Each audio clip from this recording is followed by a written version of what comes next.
welcome to the last top 5 with Kris 05 for the Emerald Dream expansion, guys. Today we'll take one final look at all of the best meta decks you could be bringing to Easy Legend in the current season, as well as the first week of the new one, and I'm gonna go over 5 of the best decks right now, talk about their mulligans, win rates, and general tips so you know how to play with, as well as what to expect against them. I will also be giving away one mega bundle in this video, provided by Blizzard, so if you want to join the giveaway, drop a like, subscribe to the channel, and do let me know in the comments what new deck you are most excited about. I'll also be a part of the Fury Crafting stream tonight, so I really hope you guys drop by and check it out, because I'll also be giving more regular and mega bundles over there as well. Don't forget you can hire me for some Hearthstone coaching, and don't forget I also have a new Raid Shadow Legends channel, where I give you guys also top quality Raid Shadow Legends content, guides, tips, shard openings, and even account takeovers for free. So I'd really be happy to see you guys over there. Now, let's get into the best decks.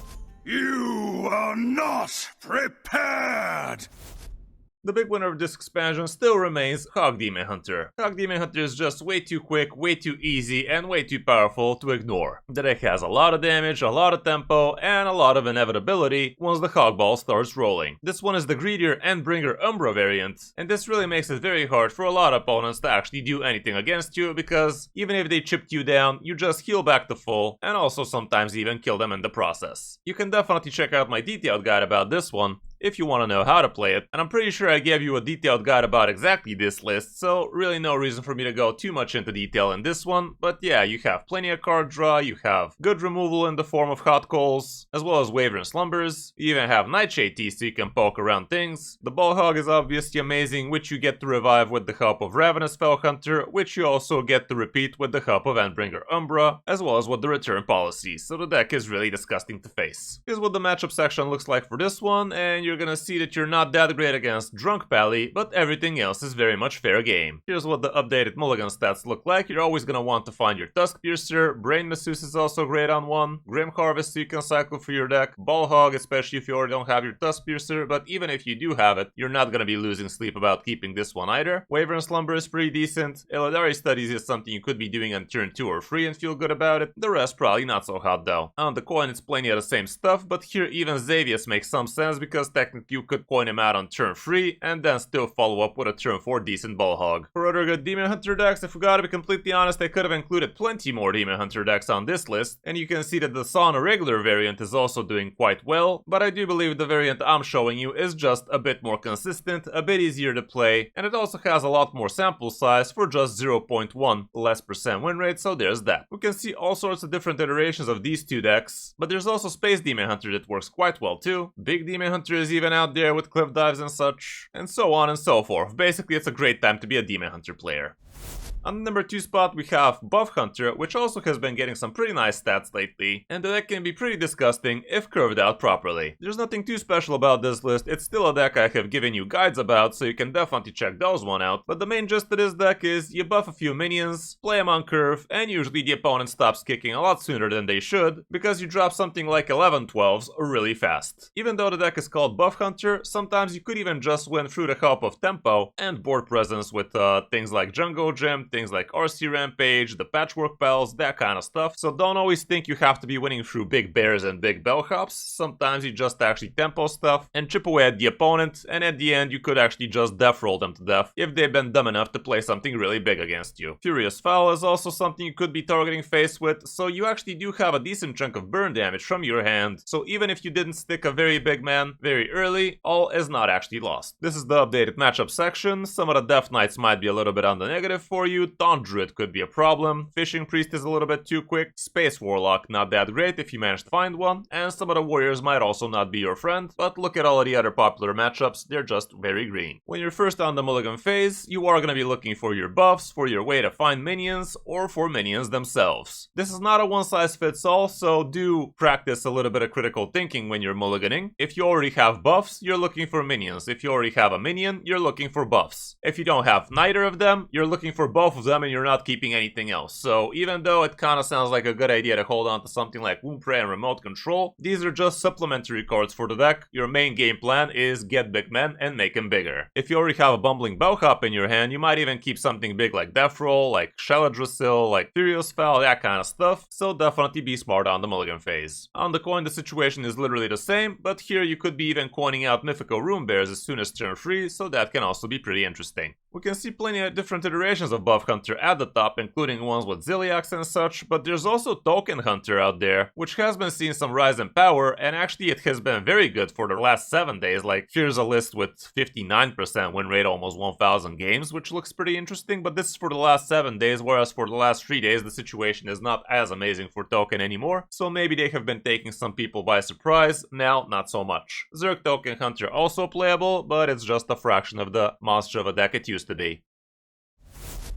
Next up we have Frost and Holy Menagerie Death Knight, and this is an interesting list that is abusing the new Blob of Thor, which, when I think about it, actually makes a lot of sense. This is actually just like another Dreadhound Handler for you, cause it gives you so much extra corpses, and because of that, you also have Marrow Manipulators in here, which is pretty cool. We're no longer running the Frost Strikes as well as the 1-mana couple of 1/1s, can't remember what that spell's name was, but instead we have things like Horn of Winter, Scarab Keychain, couple of Mixologists, and a couple of Blob of Thor, and a couple of Marrow Manipulators. So that can be pretty fun of a deck, and I haven't actually seen this one against me, so it's kinda interesting and kinda fresh. Definitely beats banging the old Menagerie Death Knight, I can tell you that much. The deck still tries to put early game pressure and tempo out a lot of early game stuff, but you also have the big damage at the end with the Marrow Manipulators, you still have your Corpsicles, you still have your Horizon's Edge, but you no longer have Ghoul's Night Out nor Eliza in this one, so that's also pretty interesting. And this also makes the deck a lot cheaper because Zephyrus is a card you get from the mini set, so the deck is basically free. Not that much matchups on the matchup section here, but you're gonna notice that Space Death Knight is slightly unfavored. Everything else pretty decent though. Hog Demon Hunter also 50-50 though. When going first, you're still trying to curve out with your good cheap stuff, so find those early game minions. Rainbow Seamstress also decent if you're curving into it, and Horn of Winter can also be pretty awesome, but try to have something you want to actually horn with it, so you can actually tempo out more stuff. When going second, we can see it's kind of the same deal. Here Horn of Winter is even better because you are going to have an extra card. Just don't forget, if you decide to coin on turn 1, Horn is not going to bring you back to 2 mana after that, so be careful with that. For Death Knight and top legend, actually Space Death Knight is the way to go. We also have several different iterations of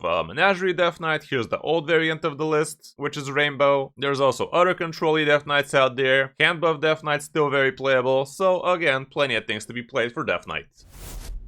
On the number 4 spot, Imbue Pally is still pretty good of a deck to bring to Legend right now. Still very nice stats, still very big win rate, and not that complicated to play, even though there are quite a few intricacies you need to be thinking about, especially when it comes down to you drawing your Imbue. So I do advise you check out my detailed guide about this, because I did really go in depth, showing you what kind of dragons you could be expecting on each Imbue level. And definitely turn 3, 7, and 10 are the way to go for the most part. Nothing really special about this list. I have been banging this horse for too long for now. I've included it in multiple top 5s, I've done multiple guides about it, so just check some of those, and that will give you a very good idea of what you should be doing with this deck. So let's just check what the updated matchups are for this. And here we can see Pain Demon Hunter is definitely not going to be great for you, they're just a little bit too quick for you. Fishing Priest, same boat, and the rest pretty much good stuff though. Space Death Knight a little bit on the negative, but not by much, and same can be said for Buff Hunter, but 1 or 2 equalities usually curb their enthusiasm quite well. When going first,